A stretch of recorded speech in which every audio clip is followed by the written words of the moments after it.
नमस्कार दोस्तों। स्वागत है आपके अपने YouTube चैनल पर। देखिए मित्रों, प्री BSTC परीक्षा 2023 का आयोजन हो चुका है और उसके बाद हर एक विद्यार्थी के जहन में यही रहता है कि मेरे कितने नंबर आ रहे हैं और कितने नहीं आ रहे हैं, कितने प्रश्न मेरे सही हो रहे हैं, कितने प्रश्न गलत हो रहे हैं, क्या मुझे कॉलेज मिलेगी या नहीं मिलेगी। इन सभी बातों के लिए सबसे ज़रूरी चीज़ होती है, वो होती है पेपर का मिलान करना कि मेरे कितने प्रश्न सही हो रहे हैं और कितने गलत हो रहे हैं। हालांकि पेपर वितरित नहीं किए गए हैं, ऐसे में कह सकते हैं कि थोड़ा सा प्रश्नों पर संशय रहता है कि कौन सा प्रश्न मैंने विकल्प वहाँ पर किया था, कौन सा सही हो रहा है, कौन सा नहीं हो रहा है। ठीक है, जो आपको नहीं आ रही उन प्रश्नों पर संशय रहता ही है। तो आज के इस वीडियो में अपन बात करने वाले हैं शिक्षण अभिक्षमता, जो आपके 50 प्रश्न पूछे गए थे प्री BSTC की परीक्षा में, उनके बारे में। हालांकि इससे पहले मैंने वीडियो डाला था, लेकिन उसमें पूरे प्रश्न नहीं थे, यानी 30-35 प्रश्न 40 प्रश्न थे। तो विद्यार्थियों के कमेंट आए कि सर 10 प्रश्न और कहाँ हैं। तो उन प्रश्नों को लेकर मैं तमाम जो प्रश्न 10 प्रश्न और बच रहे हैं उनको भी मैं इसमें ऐड करने वाला हूँ। और उसके साथ साथ कुछ प्रश्न ऐसे थे जिन पे उत्तर को लेकर आप विद्यार्थियों ने आपत्ति दर्ज करवाई है, उनको ध्यान में रखते हुए ये संशोधित उत्तर कुंजी आपके साथ साझा की जा रही है। और आप सभी विद्यार्थियों से निवेदन है कि अगर आप चैनल पर पहली बार विजिट कर रहे हैं तो सब्सक्राइब जरूर कर लें और वीडियो पसंद आए तो लाइक कर लें। ठीक है, अब देखो एक बात और बतानी थी। एक लगभग मैंने सारी आंसर की है वो अपलोड कर ली है, बजाय रीजनिंग की आंसर की तो वो आंसर की है वो आज अपलोड कर दी जाएगी। तो बिना किसी समय गंवाए हम आगे बढ़ते हैं। ठीक है, और बाकी आप हमारे टेलीग्राम का लिंक आपको डिस्क्रिप्शन में दिया जाएगा, वहाँ आप हमारे साथ जुड़ सकते हैं और वहाँ से तमाम प्रकार के प्रश्न पत्र है जो आंसर की को लेकर है वो डाउनलोड कर सकते हैं। चलिए, पहला प्रश्न था बाल्यावस्था में बालकों की दोस्ती का केंद्रीय बिंदु होता है। तो इसमें ये ऑप्शन सही है, परिवार और मित्रों के साथ आदान प्रदान। ठीक है, सी सही है। आगे है, कौन सा कार्य शिक्षक का नहीं है। तो शिक्षक का कार्य है वो नियोजन करना, बिल्कुल है सर। ठीक है, नियोजन वाली योजना बनाने का काम तो होता ही है। निर्देशन का भी काम शिक्षक का होता है, शिक्षण का काम भी शिक्षक का होता है, लेकिन बजट बनाने का काम शिक्षक का नहीं होता है। अगला प्रश्न है, मूल्यांकन का निकट संबंध होता है। तो निकट संबंध होता है वो इसमें आपका ये सही नहीं है, ये उद्देश्य सही है, डी वाला ऑप्शन सही है। मूल्यांकन का सीधा संबंध उद्देश्य से होता है, ऑप्शन इसमें डी आपका करेक्ट होने वाला है। ठीक है, अब इस प्रश्न पत्र के आधार पर आप कमेंट बॉक्स में लिखें सर मेरे इतने सही हो रहे हैं और इतने प्रश्न गलत हो रहे हैं। ठीक है, अधिगम्य अभ्यास के नियम का आशय क्या है। किसी बात को बार बार रटना तो बिल्कुल नहीं होता है, किसी बात को बार बार लिखना, किसी बात को व्यवहार में लाना अभ्यास का मतलब होता है। तो यहाँ आप अपन इस बी ऑप्शन के साथ जाएंगे, बी ऑप्शन के साथ, किसी बात को बार बार लिखना, बार बार लिखकर अभ्यास, है ना। तो ये अभ्यास का सिद्धांत क्या कहता है, किसी बात को बार बार लिखना। ठीक है, और ये इस ऑप्शन इसमें नहीं है, बी ऑप्शन इसमें सही है। अगली बात है अगली बात है, अगला प्रश्न है वो है आपका अगला प्रश्न है कि कक्षा में संवाद अनिवार्य रूप से होना चाहिए। तो ये आपका ऑप्शन इसमें सही होने वाला है, वो सी है। ठीक है, तदानुभूतिक। ठीक है, ऑप्शन इसमें सी सही होगा। अगला है, शिक्षण में तुलनात्मक अध्ययन के लिए उपयोगी क्या है। तो शिक्षण में तुलनात्मक अध्ययन है उसके लिए उपयोगी चीज़ होती है, वो होती है आपके अपन कह सकते हैं वो उपयोगी होगा आपके तालिकाएं। क्या होगा, तालिकाएं। तो ऑप्शन आपका बी के साथ बन जाएंगे, क्या होगा आपका तालिकाएं। ठीक है, अगला प्रश्न है, बालक की सामाजिक विकास की तीव्र गति किसमें होती है। तो तीव्र गति होती है कब होती है, तब जब परिवार एक संयुक्त परिवार होता है, जब दादा दादी चाचा चाची जब सारा परिवार साथ में होता है, उसमें बालक की सामाजिक विकास की गति आप कह सकते हैं तीव्र होती है। तो ऐसे में अपन ऑप्शन बी के साथ यहाँ पर जाने वाले हैं। ठीक है, आगे बढ़ते हैं। अगला प्रश्न है, यदि किसी छात्र आपको अपने घर पर आमंत्रित करता है तो आप क्या करेंगे। अवश्य जाएंगे, नहीं। एकदम तो नहीं जाएंगे। माता पिता के बुलाने पर जाएंगे, जी नहीं। मना कर देंगे, नहीं। किसी अवसर विशेष होने पर ही जाएंगे। ठीक है, ऑप्शन इसमें डी सही है। अब की बार क्या है कि ऐसा कुछ भी नहीं है, क्या हुआ, कई सारे विद्यार्थी मुझे पूछते हैं कि सर क्या आपकी बार 3 2 1 अंक वाला है। बिल्कुल नहीं है जी, यहाँ पर आपको परफेक्ट उत्तर आता है तो ही आपको 3 अंक मिलेंगे, वरना 0 मिलेगा। ठीक है, यहाँ 3 2 अंक वाला आपकी बार नहीं है। ठीक है, अगला प्रश्न है, निम्नलिखित गुणों के समूह में से कौन सा शिक्षक के लिए उपयोगी है। देखो, ईमानदारी होती है विद्यापक में, ईर्ष्या नहीं होती है जी, और ज्ञान संयम सभी ये सही है। बाकी इसमें करुणा, इसमें प्रभुत्व आ गया और इसमें क्रोध आ गया, ये नहीं है। तो ऑप्शन आपका इसमें बी के साथ हम लोग यहाँ जाने वाले हैं। नेतृत्व के गुणों का विकास बालकों में इसलिए किया जाता है क्योंकि वे क्या करेंगे, आगामी जीवन में श्रेष्ठ नेतृत्व का मतलब नेता बनना, ये तो नहीं होगा। तो यहाँ आप किस ऑप्शन के साथ जाएंगे, नेता बनना। तो नेता तो बनाना नहीं है इसको। व्यक्तित्व का विकास कर सके, मित्रता की भावना बढ़ा सके, समाज को समझ सके। तो यहाँ अपन बी ऑप्शन के साथ जाएंगे। किसके साथ, बी ऑप्शन के साथ जाने वाले। प्रौढ़ शिक्षा का अर्थ क्या, प्रौढ़ का मतलब होता है कि 18+ वालों को शिक्षा देने का कारण क्या है, उनको साक्षरता करना, साक्षर करना उनका काम होता है। अगला है परिवार एक साधन है। देखो परिवार एक साधन है किस प्रकार शिक्षा का, औपचारिक शिक्षा है वो मिलती है आपकी स्कूल में। कहाँ मिलती है, स्कूल है, कॉलेज है, जहाँ आप जाते हो, जहाँ शिक्षक के माध्यम से आपको शिक्षा मिलती है वो होती है औपचारिक शिक्षा। जबकि अनौपचारिक शिक्षा है वो आपको परिवार में मिलती है। तो ऑप्शन अपन बी के साथ यहाँ जाने वाले हैं। अगला प्रश्न है उस नेता को अच्छा माना जाता है जो क्या करता है। तो उस नेता को अच्छा माना जाता है किसको, समूह के प्रेरकों को संतुष्ट करे। ऑप्शन ए इसमें सही है। किस नेता को अच्छा माना जाता है, तो समूह के जो शिक्षक है उनको, प्रेरकों को संतुष्ट करे। इसमें यूँ लिखा है समूह के प्रेरकों को संतुष्ट करे। ठीक है, आगे बढ़ते हैं। शिक्षण प्रक्रिया के तहत आश्रित सर क्या है। देखो आश्रित क्या है, तो आश्रित होता है इसमें छात्र, आपका बी सी ऑप्शन सही है। ठीक है, तो ये आश्रित है वो शिक्षण छात्र है। ठीक है, आगे बढ़ते हैं। शिक्षण की योजना पद्धति होनी चाहिए, कैसी होनी चाहिए, देखो कैसी होनी चाहिए। तो वो आपके शिक्षण की जो पद्धति है वो हमेशा कैसी होनी चाहिए, बालकों पर आधारित होनी चाहिए। किस पर आधारित चाहिए, बालकों पर आधारित। और बालकों पर आधारित उसे अपन कहेंगे बाल केंद्रित। तो ऑप्शन आपका इसमें सी के साथ अपन जाने वाले हैं। वह कारक जो व्यक्ति में कार्य करने के लिए उत्साह बढ़ाता है घटाता है। तो अभी आपकी ऑप्शन होगा अभिप्रेरणा। क्या होगा, अभिप्रेरणा। क्योंकि देखो अभिप्रेरणा दो प्रकार की होती है, एक होती है सकारात्मक और एक होती है नकारात्मक। तो यहाँ आपको सकारात्मक होती है वो तो ऊर्जा को बढ़ाती है, और नकारात्मक होती है वो ऊर्जा को आपके घटाती है। ठीक है, आगे है सृजनात्मकता का प्रभाव कौन सी अवस्था से हो जाता है। तो ये आपके बाल्यावस्था से होता है। शेष अवस्था है वो आपके कह सकते हैं कि बाल्यावस्था जो 6 से लेकर 12 साल की जो उम्र होती है इसमें हो जाती है आपके किसका विकास हो जाता है, सृजनात्मकता का। हालांकि सृजनात्मकता से काफ़ी प्रश्न पूछे गए आपके बार, 7 से 8 प्रश्न इस सृजनात्मकता से आपके प्रश्न पूछे गए हैं। गृह कार्य पूर्ण करने की नियमित आदत छात्रों को क्या बनाती है, तो विश्वस्त बनाती है कि वो आप खुद पर विश्वास कर सके कि मेरा गृह कार्य पूरा हो चुका है। ऑप्शन ए के साथ यहाँ पर अपन जाने वाले हैं। ठीक है, तो आदत क्या बनाती है, विश्वस्त बनाती है। अगला प्रश्न है बालक की उन्नयन व विकास में सर्वाधिक भूमिका किसकी होती है।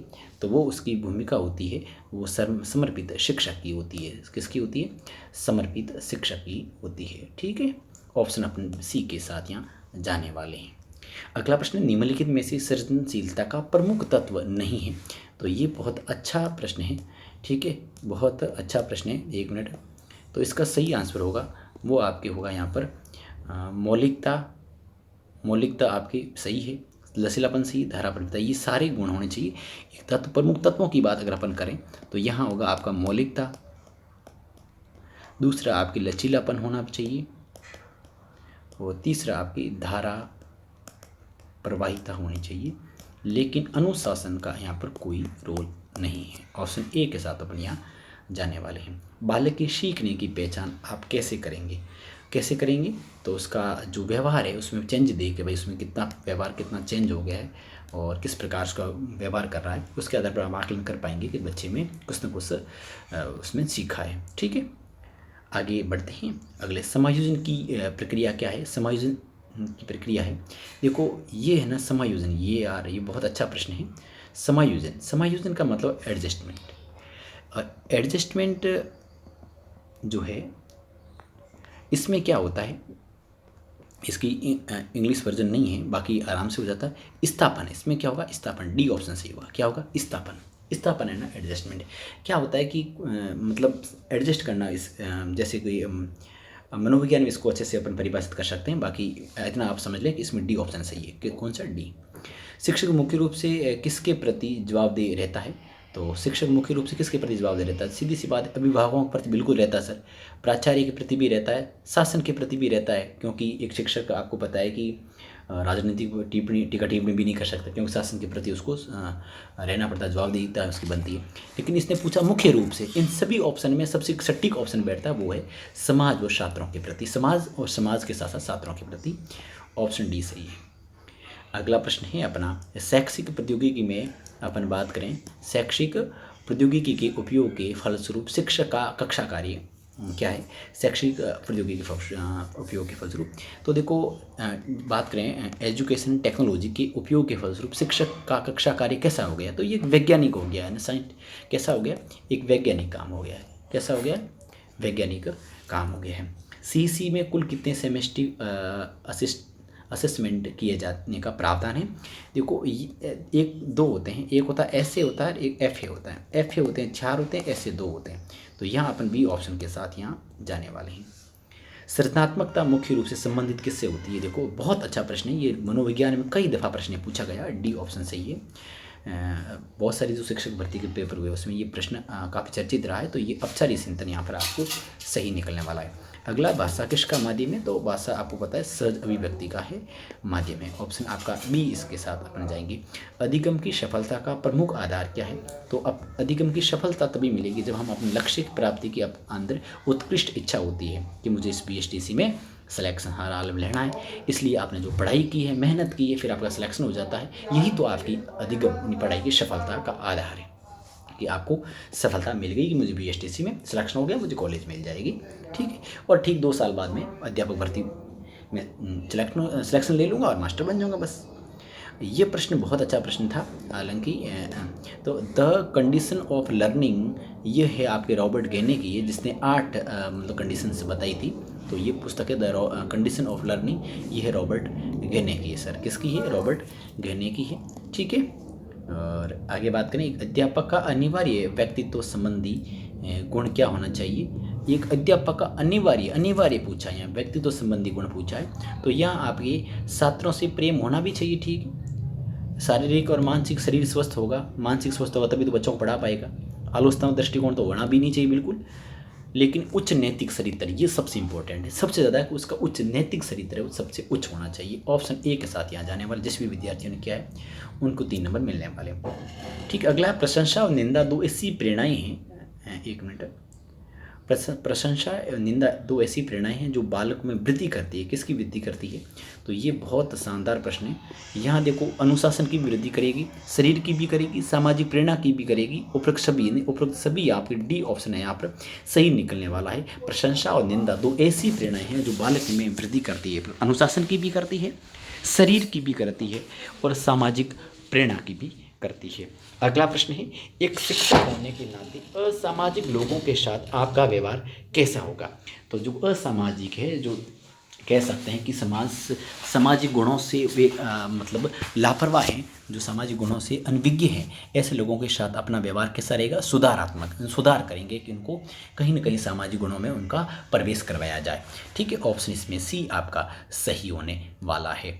अगला है, सृजनात्मक उत्तरों के लिए ज़रूरी है मुक्त उत्तर वाले प्रश्न। देखो मुक्त उत्तर वाले प्रश्न की बात है की जाए तो ऐसे प्रश्न जिनका कोई फिक्स उत्तर नहीं हो, निश्चित उत्तर नहीं हो, ऐसे प्रश्न बच्चों से किए जाए तो बच्चे अपनी कह सकते हैं सृजनात्मकता का प्रयोग करते हुए कई प्रकार के अपने तर्क प्रस्तुत करते हैं। ऑप्शन सी इसमें आपका सही होगा। छात्रों में नैतिक मूल्य किस प्रकार उत्पन्न करते हैं, तो अपन वो उत्पन्न करते हैं वो करते हैं आपके पाठ्यक्रम के साथ नैतिकता संबंधी उनसे प्रश्न करके। तो ये पाठ्यक्रम के साथ साथ कुछ नैतिकता संबंधी प्रश्न पूछते हैं, उससे अपन क्या करते हैं, उनमें नैतिक मूल्यों का उत्पन्न या विकास करते हैं। तो ऑप्शन इसमें आपका ए सही होने वाला है, ठीक है। ये तो मैंने आपको बता दिया था, रॉबर्ट गेने हैं, उस नैतिक चरित्र बात का हो गई थी, प्रश्न पर डिस्कस हो चुका है, डी सही है। और यहाँ सुधारात्मक हो गया और यहाँ मुक्त उत्तर वाले प्रश्न होंगे, ये मैंने आपको बता ही दिए हैं, ऑप्शन इसमें ए हो जाएगा, ठीक है। अब अपन हिंदी वाले प्रश्न आ गए, थोड़े से मैं आपको और कुछ प्रश्न बता लेता हूँ, ठीक है। ये तो हिंदी वाले हो गए, अब कुछ प्रश्न जो शेष रहे हैं उन प्रश्नों पर अपन बात कर लेते हैं, ठीक है।